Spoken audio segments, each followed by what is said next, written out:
जय शिवराय मित्रांनो, मी विनोद कांबळे स्वागत करतो तुमचं सह्याद्री भटकंती या आपल्या यूट्यूब चॅनलवर।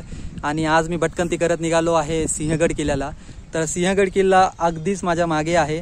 तर सिंहगड किल्ल्यावर जाण्यासाठी जे दोन मुख्य मार्ग आहेत, पहिला आहे पुणे दरवाजा आणि दुसरा आहे कल्याण दरवाजा। तर सहसा पर्यटक पुणे दरवाजा मार्गानेच किल्ल्यावर जातात, पण मी कल्याण दरवाजा मार्गे जाणार आहे। तर कल्याण दरवाजा मार्गे जाण्यासाठी जे पायथ्याचे गाव आहे ते आहे कल्याण पेठ। तर कल्याण हे गाव लागण्या अगोदरच किल्ला समोरच दिसत होता आणि तेथून कल्याण ह्या गावा अगोदर कल्याण पेठ हे गाव आहे आणि तेथे मारुतीची मंदिर आहे। तर तिथून आपण इनिशियल रूट गावकऱ्यांना विचारू शकता। तर त्या मारुतीच्या मंदिरापासून एक बारीक वाट भिलारवाडी गावाकडे जाते। तर ती वाट पकडल्यानंतर थोडं पुढे येताच आपल्याला एक पाण्याची टाकी दिसेल आणि तेथून मार्ग वर किल्ल्याच्या दिशेने जातो। त्या व्यतिरिक्त किल्ला समोरच दिसतो, त्यामुळे आपल्याला ट्रेक रूट ओळखण्यासाठी जास्त अडचण होणार नाही। तर मी जस्ट थोडा वर आलेलो आहे, किल्ला अगदीच माझ्या मागे आहे। चला तर आजच्या भटकंतीला सुरू करूया।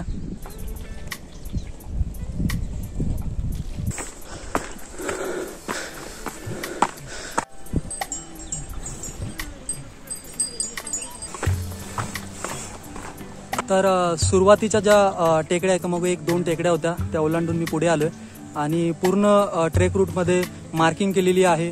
शिवाय किल्ला देखील समोर आहे, त्यामुळे मार्ग चुकण्याची कुठलीही शक्यता नाही आहे। तर इथे आता थोडंसं पठारी मार्ग आहे, त्यामुळे थोडाफार आरामही भेटेल मला। आताच टेकड्या जोडून थोडासा दमलो होतो।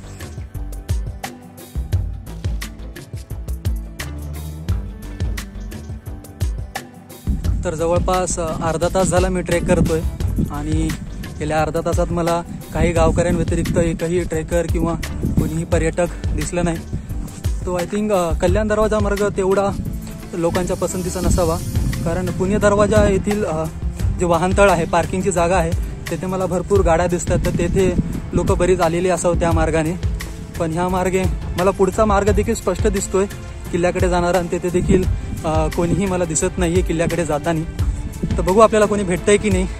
आपला सोलो ट्रेक आहे।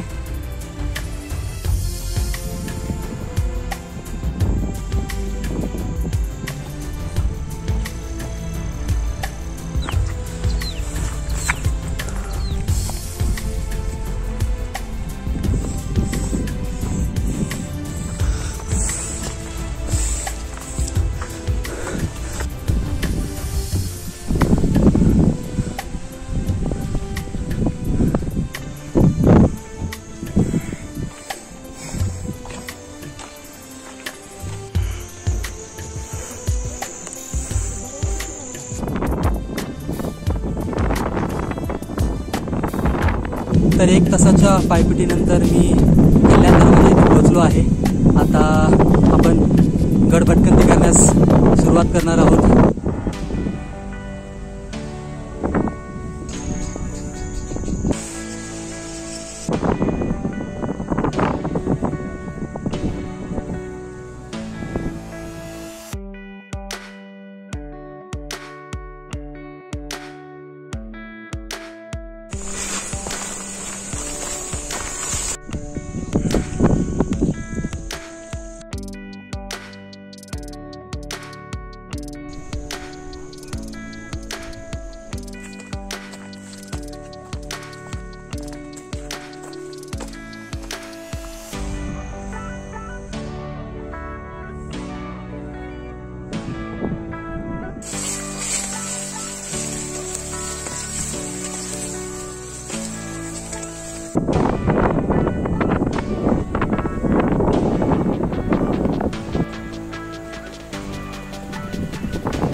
तर मित्रांनो, कल्याण दरवाजा मार्गे गडावर प्रवेश केल्यानंतर मी अगोदर झुंजार बुरुजाकडे गेलो होतो. तिथून कलावंतीन बुरुज, छत्रपती राजाराम महाराज समाधी, पुणे दरवाजा, कोंढाणेश्वर मंदिर, तानाजी मालुसरे स्मारक आणि असा प्रवास करत मी पुन्हा कल्याण दरवाजा येथे आलो. आणि ह्या प्रवासामध्ये जी विविध स्थळे होती ती देखील आपण व्हिडिओमध्ये पाहिलीच असतील. तर ह्या पूर्ण भटकंतीला मला 4 तास लागले. तर मी सकाळी लवकर आलो होतो. त्या व्यतिरिक्त माझ्यासोबत कोणी नाही आहे, मी एकटाच आहे. त्यामुळे मला थोडा कमी वेळ लागला. आपल्याला 5 ते 6 तास आरामात लागतील गड पूर्ण फिरण्यासाठी. नंतर कल्याण दरवाजापासून मी गड उतरण्यास सुरुवात केली 3 वाजता आणि आता 3:40 होत आहेत. तर मला 40 मिनटं लागली गड उतरायला. गड आपल्याला मागे दिसतच असेल